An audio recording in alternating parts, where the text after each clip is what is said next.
Crazy Ant Farm, how are you? Hi, I'm so good. How are you? We are doing awesome, and we are super excited to talk to you. So much doing our research and everything. I mean, you've been in some incredible stuff. And we're huge fans of like pretty much everything you've been in. Basically. So we were like, oh, we got to Thanks. talk to her, and then we talked to W Trey, so we were like, no, we got to have the baby mama too. Like, come on now, how can we not? So we are super pumped to Amazing. talk to you. And it's just we know it's going to be a great interview. What we like to do though to kind of start off and everything is to kind of give an introduction to anybody who may not be familiar with you or know the stuff that you've been doing. So, how did you kind of get started in the industry? Was it something that you always knew you wanted to do? Did you kind of fall into it, or tell us how you got started? I actually started in theater, specifically musical theater. Yeah, I was born in the Bahamas, and I started community theater at a really young age. Moved to Guelph, Ontario, in Canada when I was 5, and I've kind of always been on the stage, singing, dancing, all of that. And then I went to Randolph Academy of Performing Arts in Toronto. And I did musical theater professionally basically from the moment I graduated. Lots of stage shows. Yeah.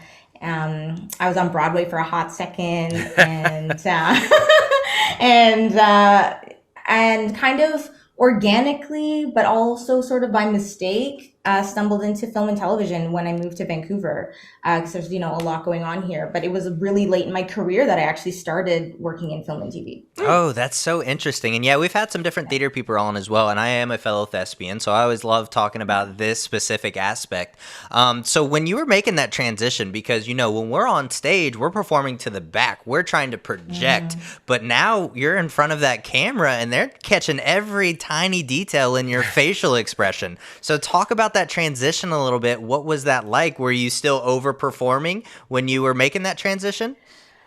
Yeah, I think that it was a little bit of an adjustment for sure. But I don't necessarily believe that you have to be super, super small for film. When you look at some actors like I don't like Al Pacino or Philip Seymour Hoffman, they can be really, really big.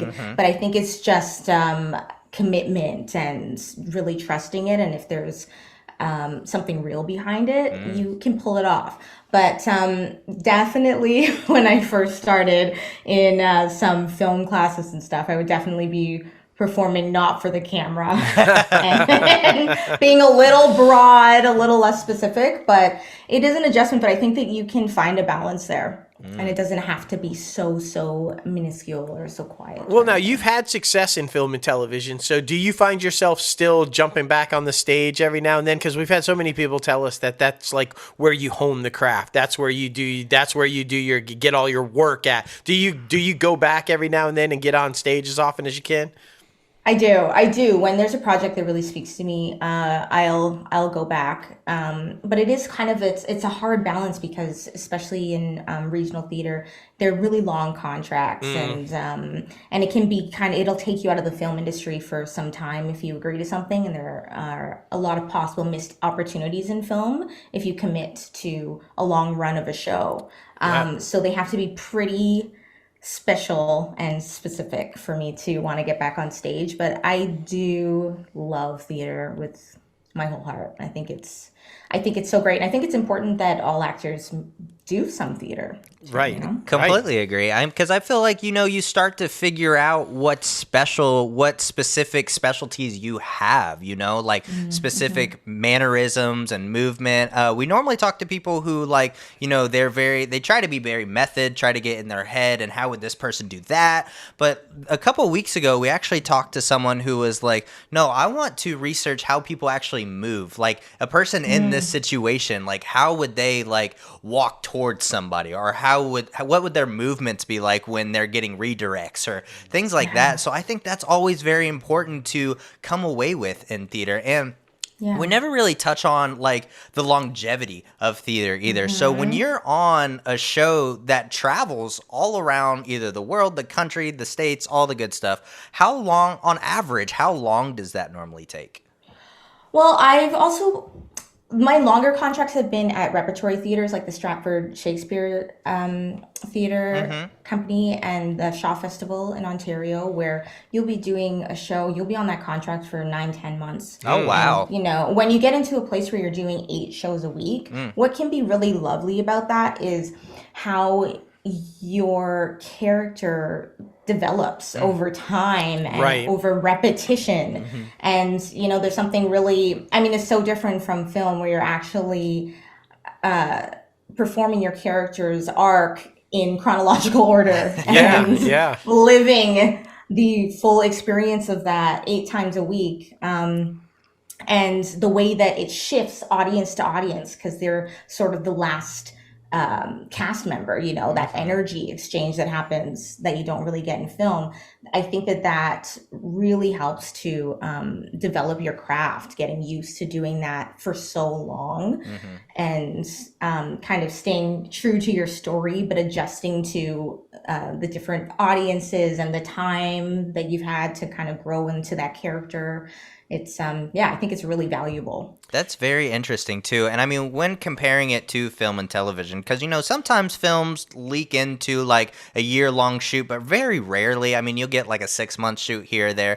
But when you're playing the same character for 9 months out of 12, do you lose a sense of reality a little bit? Like, are you just kind of sitting back and you're just like, oh, that's not how I would react to it, but this is how my character would react to it?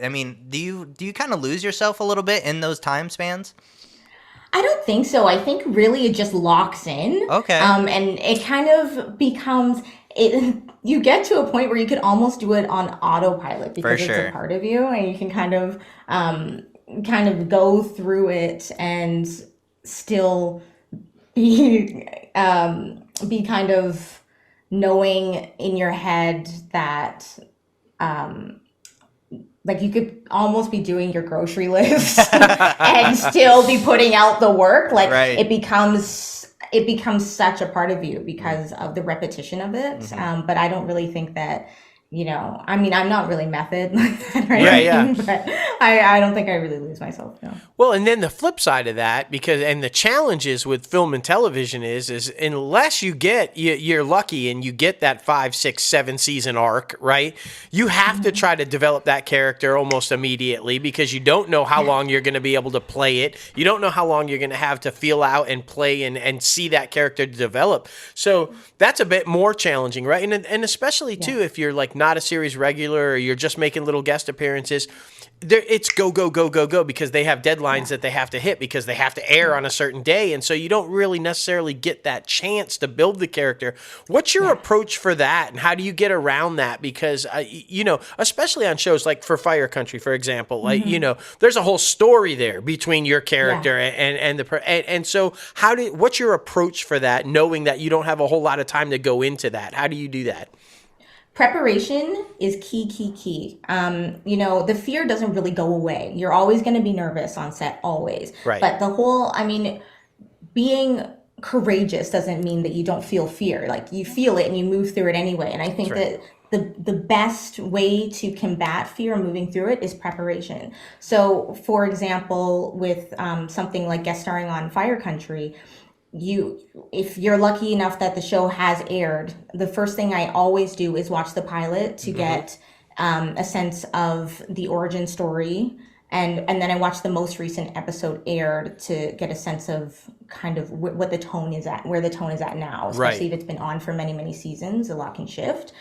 And if you know that you're going to be lucky enough playing Freddie's girlfriend, I'm going to be watching his scenes. I'm going to be seeing what he's like and deciding for myself what kind of girl puts up with Freddie. Like what? Who is Freddie going to vibe with? And that's all stuff that you do prior to your audition. I also find it very valuable to journal as my character before either a really big audition for something like a guest star, and also before I go to set, and just try to get as many of the little isms that you can that you would maybe find in a long run of the theater show, but just kind of boil it down and just do the best you can to add as many layers as you can to this character because you don't have a lot of time. And like you can, even if you have like a very generous director like Dermot was our director on that episode of Fire Country, and he's very generous, but there's no time, like you said, Right, you know, right. like he's just, everything is go, go, go. So you have to go in knowing what you're bringing as the character, but also stay open to receive any notes or any shifts that might come. Right. And it's just kind of finding that balance, but knowing exactly who you are. And also, I think that staying really true to yourself, tape or to your audition, the thing that booked you, is really important. Showing up on the day, be as close to what they booked you for, you know? Oh, Yeah. for sure. I mean, that's very important advice. And what was it like? Because this is, we're in the first season of this show, so there is potential for your character popping back up, especially with that possible appeal happening. But I mean, there's so many different things, especially like they're trying to find their own chemistry, but then you, as kind of like a one-off in this season, comes into this new chemistry. What was it like coming on set? Was everybody super warm and welcoming? Or They are amazing. That whole team, what a dream. They're so kind. They're so generous.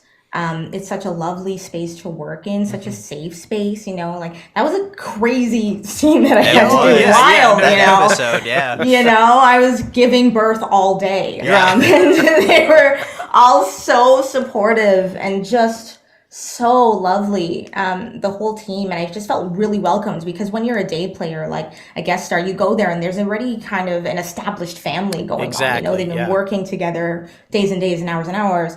And so there's always a little bit of nerves trying to like see where you fit in, and get the work done. But they were just all so welcoming. And I actually didn't get to work with Trey until the end of the day because he wasn't in the initial delivery process. Right. No spoilers. But I got to work with him at the end of the day, and he's also just so generous. And I know that he comes from a theater background too, and it really it shows his work is just so strong. We didn't have a ton of time together at the end of the day, but it was really, really great, really special, and I'm really looking forward to working with him again. Yeah, did you just let something? I mean, I think it's obvious, right? Because that storyline, the way it's playing out, I feel like if he gets the retrial and everything goes the way he wants to, then you got to throw in the baby and the girlfriend and be like, how does this complicate things of where he's wanting to go with do? So can't say much, but that's fantastic. It's cool. Well, when I initially auditioned for Cookie, there was the big labor scene, but then there were also other things too, that they were probably just making sure that whoever was going to be Cookie could pull off later on. So I kind of always had a feeling. Fantastic. That's fantastic. Yeah, I mean, so many different things. I'm super excited for you and your character because I feel like there is a lot to develop there. And I mean, with them, because we're trying to figure it out all in our head. We're like, okay, are they going to be out of the fire camp like season 2? And then maybe like we can all figure it out in Cal Fire. And like, so I'm just super excited. Exactly. Yeah. And that was another one, as I said, when I prepped for an audition, I always watch the pilot and the most recent episode. I watched that pilot. Next thing you know, I'm like 5 episodes deep. I'm like, I have an audition to do. I have to stop watching the show. I'm like binging the show. It's so good. It is. I really love it. And I mean, I'm such a huge fan of the Jerry Bruckheimer universe, like that. Oh, yeah. And that's my jam. Like, I think I've seen every single episode of CSI ever. And I was just so excited to have the opportunity to audition for it. But when I started watching the show, I was like, wow, this is a good show. It's going to be huge, and it is. Yeah. I mean, it was almost an immediate renewal. Everybody knew it was like, no, we're going to keep this one going. You've dropped like a whole lot of great advice, right? Because as you know, this podcast is geared for the up and comers, and a lot of people that listen to it are trying to get into the industry. And so we always love to hear guests talk about their experiences and how they go about it. And the journaling, I had never heard that before, of journaling the character prior to. That's fantastic. Talk about that. What advice would you have? Now, you do a little bit with up and comers, right? You teach a little bit yourself, correct?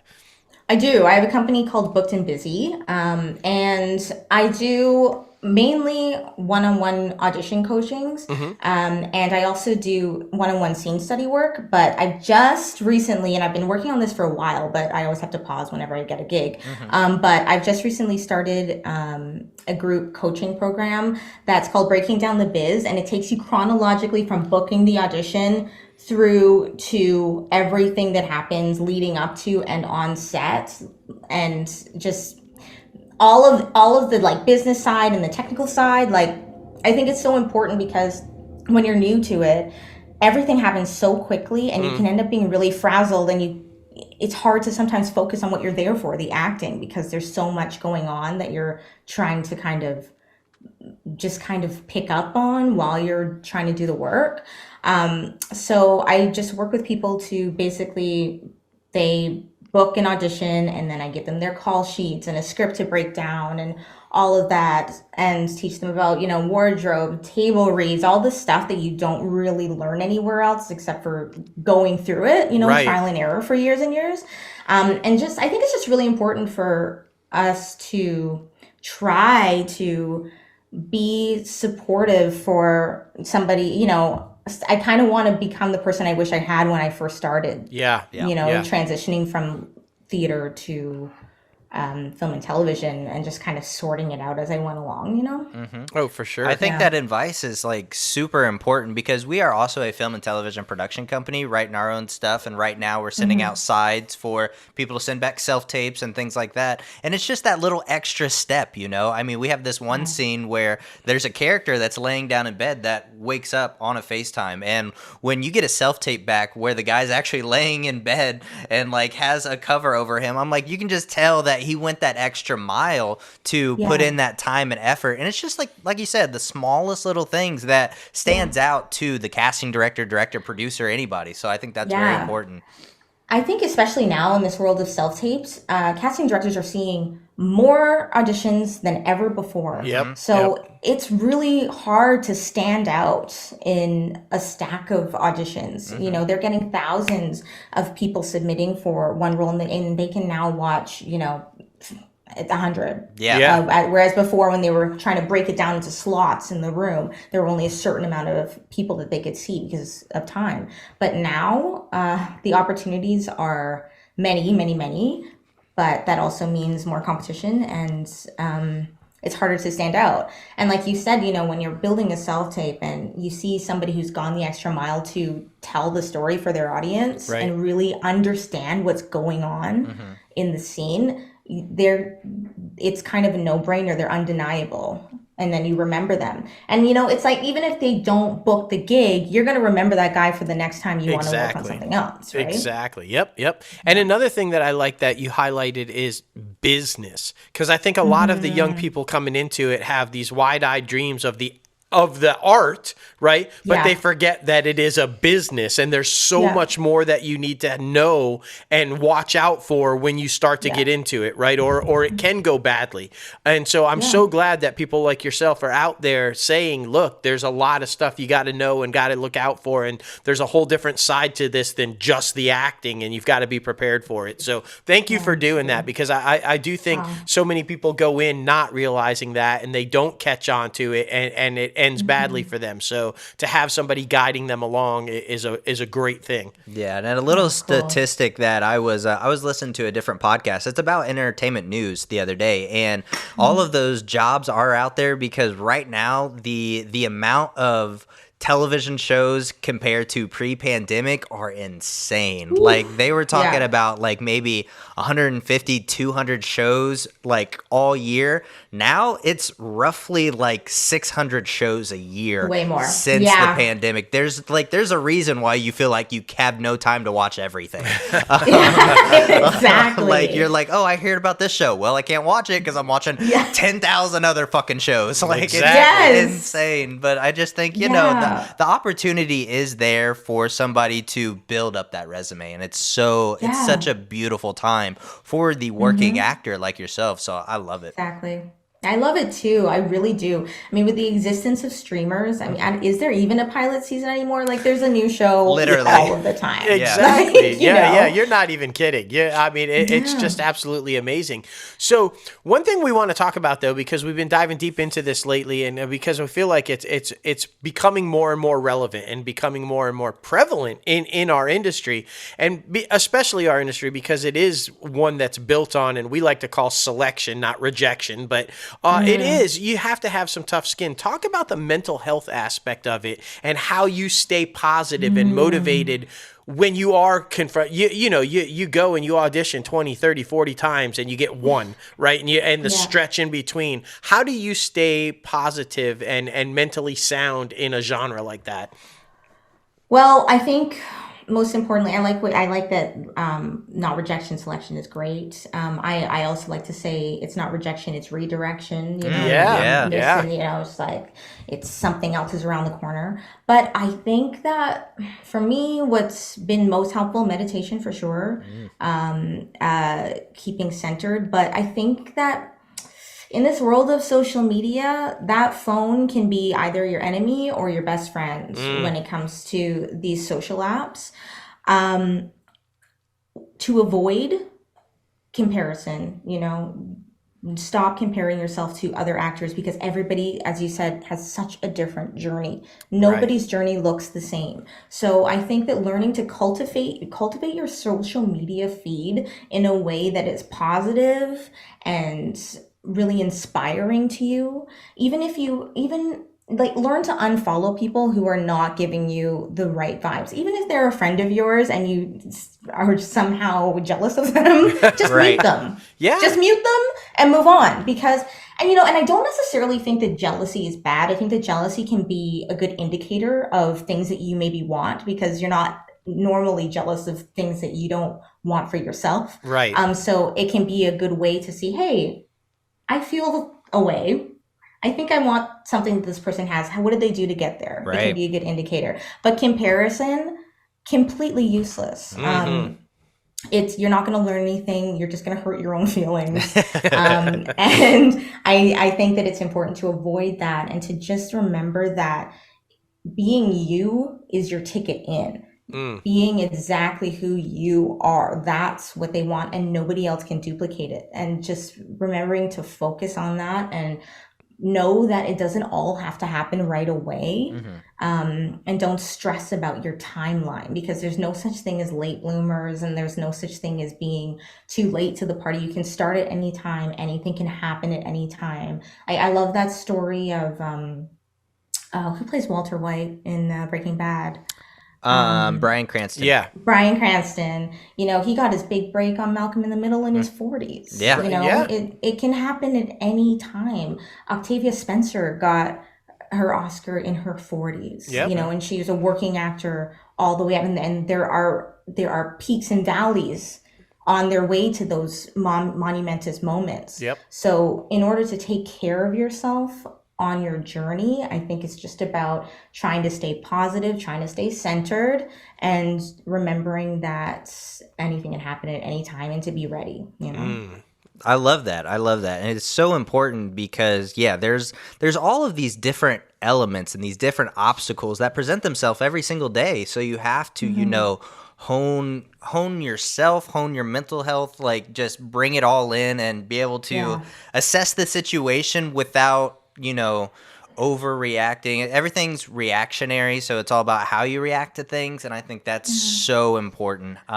We actually had another guest on a couple weeks ago as well that, you know, he talked about having every single email to auditions that he either got or didn't have, and I was like, that's a little interesting, but as long as it works for you and it doesn't mess with your mental health, like that's all that matters. Because if you go through and like, I got that one, I didn't get all these, I'm just like, okay, Yes. bro, as long as you're still happy and still going at it, that's all that matters. Yeah. But it was very interesting to see how different people do different things and what works for each other.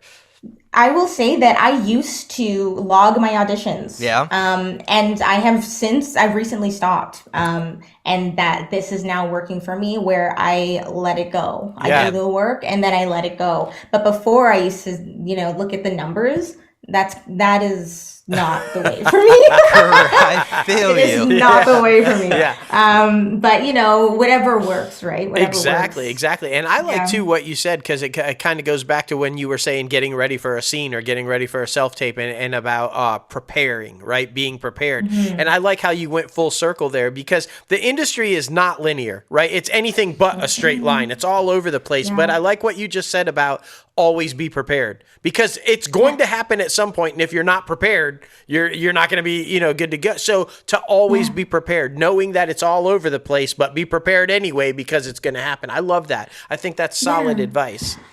I think it's really important too to also always be training and doing things that is reminding yourself that you're an actor, be acting, even if you're not being paid for it at the moment. Like my whole booked and busy slogan is, while you're not booked, it's best to be busy working on your craft, because like you said, at any moment, your huge opportunity can come. And what happens if you just have been stagnant, not working those muscles, and then this perfect role comes for you and you haven't been keeping up with your craft? It's a bit of a misstep, right? Absolutely. Most definitely. And I want to talk about your time on Batwoman, because I mean that is by far, it was one of my favorite DC superhero shows, and then plus to have a black leading lady in a time where we're pushing for that diversity and that representation. So what was that like to be on such a monumental set and that whole experience? Because we absolutely love Javicia Leslie.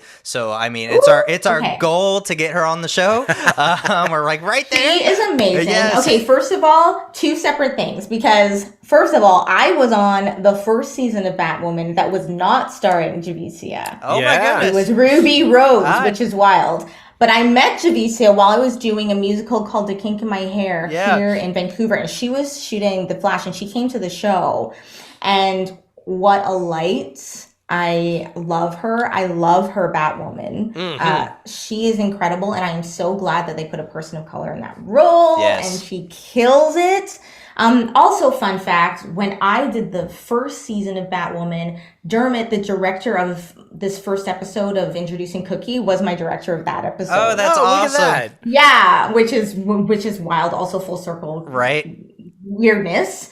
But yeah, I think that Javicia really, I've been a fan of hers, just kind of watching her career as a working actor and the way that she really owns her craft and she owns her manifestation, and she is just such a force, and I just think she's a superstar. Oh, without doubt. I would love to work with her. We agree. Right? Like she's I hope amazing. you get her on the cast, because on the pod, because it would be amazing. I forget if it was like a tweet or like an Instagram live or something like that, but when she was talking about, in preparation for her first season playing the character, about the costume, how it wasn't meant, they made sure it was fit for her body, and I just thought that was absolutely amazing, and it was just so needed in a time where you feel like there's so much divide. So it's a great thing to see. I love it. Well, and speaking of diversity, right? And I want to bring this up because you're Vancouver based, and we can't talk about Vancouver based without talking about Hallmark and Hallmark movies, because they're like and Christmas movies, and you've done a lot of Christmas. So there was a big stretch of controversy there towards Hallmark too, where they weren't diverse enough and that they weren't doing that. So talk about your experience with Hallmark and how has it been for you?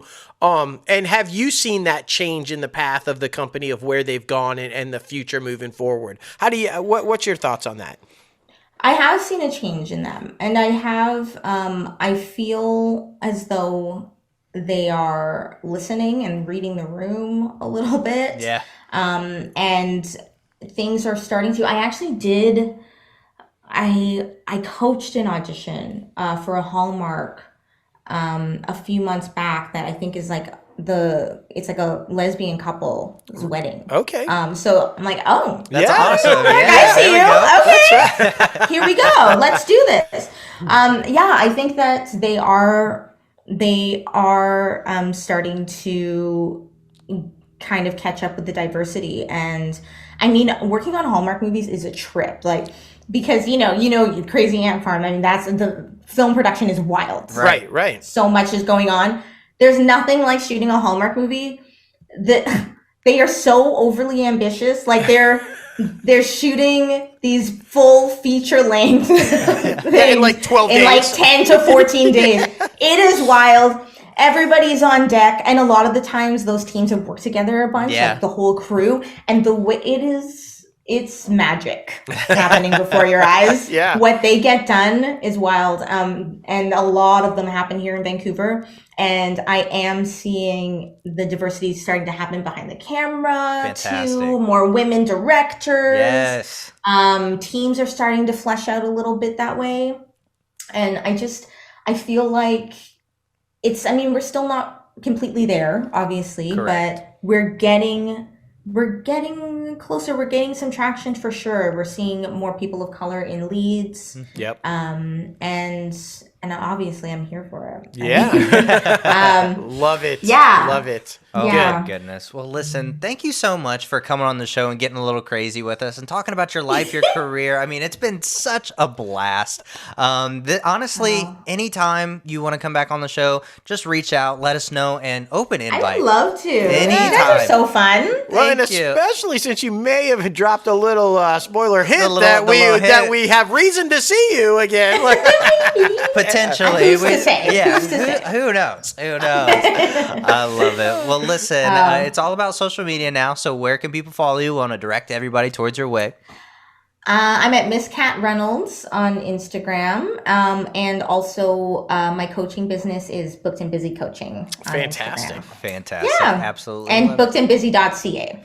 There you is go. Website. There it is. Yeah. Everybody go to the website. Go to the Yeah. website Yes. if you're looking to break into the entertainment industry. We Yeah. love it. Well, listen, Plug. take care. Thank you so much again, and we'll be talking Thank to you you. soon. Thanks for hanging out. All right. Bye. Bye. See ya. Oh my goodness. Just another good one. I feel like 2023 has been so good with guests. Yes, they've been just so inspirational and just full of joy and passion for what they do. And it's amazing, man. It's been really, really good. I love it. I love it. Thank you again, Katrina, for coming on the show.